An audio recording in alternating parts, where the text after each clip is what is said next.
The Senior School Centre appeal began in 1970 with a target of $300,000. Unfortunately, a lack of financial support meant the building was constructed in 2 stages. At this time, many of the school's facilities were cramped and inadequate, and money was tight.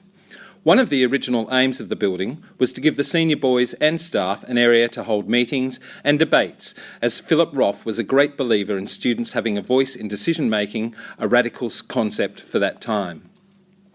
Philip Roth's ability to shake things up was apparent when 145 girls started the new school year in 1972. Enrolment at Scotch increased from 600 to 728 in one term. Roth was now seen by media as a successful leader of contemporary educational practice in Australia. 1974 was the last full year of the Philip Roth era. Peter Reid described this period as a hurricane force of change, with the number of girls at Scotch increasing quickly to 287 out of a total enrolment of 811 students, forcing the architects to rethink how the senior centre's space could be used. The new library was indicative of their approach. It was named after Sir George Ligertwood, to honour the memory of a school benefactor who had worked tirelessly as a member of council and steered the school through many crises. The new space was air-conditioned, carpeted and open-planned, with minimalist modern furniture and shelving. It must have seemed luxurious in that very Spartan period. Since the completion of the senior school offices, most heads of school have operated an open-door policy, facilitating a high level of student and staff access. Mrs. Diana Hill joined Scotch College in 1977 as Head of General Studies and College Psychologist. Mrs. Hill was a great advocate of co-education, and her role during this time was vital to the successful integration of girls into the school culture. Mrs. Hill retired in 1998 as Deputy Principal and Head of Student Services. In many ways, Philip Roth's dream of a successful co-educational school can be attributed to her mentoring role and integrity as a leader. In 2019, Ms. Teresa Hennell's role as Deputy Principal continues to evolve due to the changing nature of technology in the curriculum. This contemporary disruptor has been channelled through the incorporation of digital learning resources into all aspects of study within the school. Ms. Hennell has challenged both staff and students to see the opportunities technology presents, working closely with Mr. David Jones, IT Manager, now retired, Mr. Rob Lee, Director of Information and Innovation, and Mr. Marty Coombe, Learning Technologies Coordinator. Ms. Hennell has been responsible for updating staff skill sets through professional learning, and importantly, she has maintained focus on promoting gender equity, continuing the work of Mrs. Diana Hill to create a community where students and staff feel welcome. Each day, Mrs. Kathy Deans and Mrs. Deborah Murray greet visitors to the Senior Centre with a cheery smile and hello. They are able to solve seemingly overwhelming crises with calm attention to detail, accumulated knowledge and experience.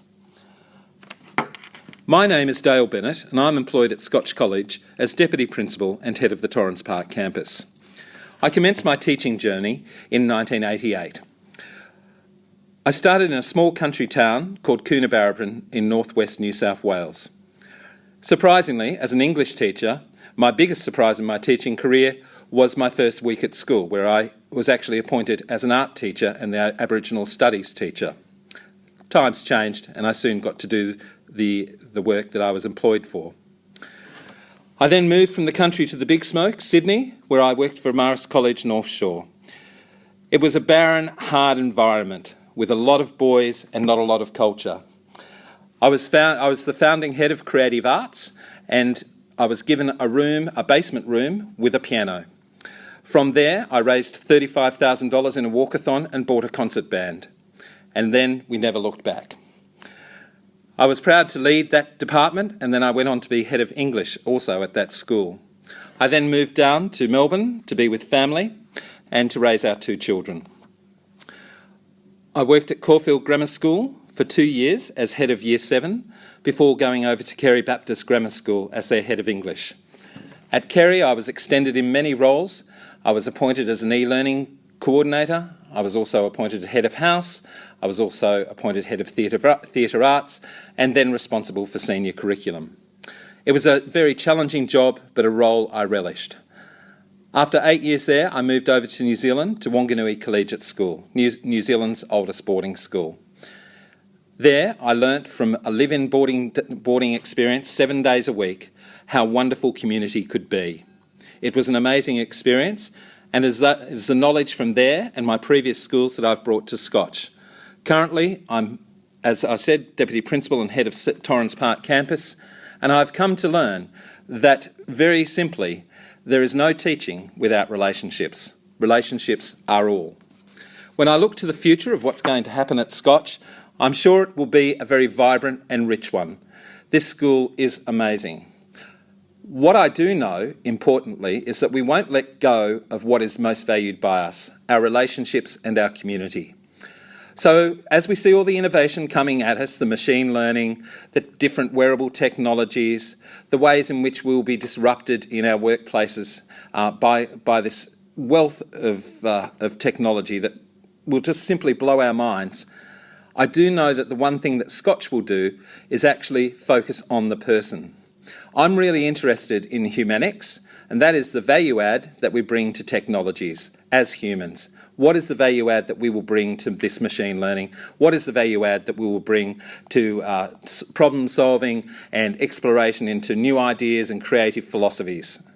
So I'm very excited about where Scotch might go. I actually envisage that we will still have this campus, but the learning that takes place will be far more personalised, and individual progressions will be developed for each student as they make their way through life as students at Scotch. Those progressions will look at things like well-being, of course, but they'll also look at how people are ethically developed, and students will have the opportunity to really work through the tough ethical dilemmas that they will face into the future. I also believe that they will work through very strong thinking programs, be that problem solving or creative thinking, and I also think it will be a place of calm and respect where culture is really appreciated. One of the biggest factors that influenced my decision to come to Scotch was that it was steeped in a history of tradition to do with the Sons of Scotland as it was founded, and to see that tradition grow and develop and be nurtured by very many people over many, many years. It's been an honour to actually keep growing those traditions and to work with the Scotch way, which is not always necessarily to strategically say, we're here and we're going to be there and this is exactly how we're going to do it. We're an organic school, we're not an institution. We're a place where ideas grow, ideas are nurtured, and we make them fit because we know at the end of the day we want the best for our students, for our staff and our families. Thank you.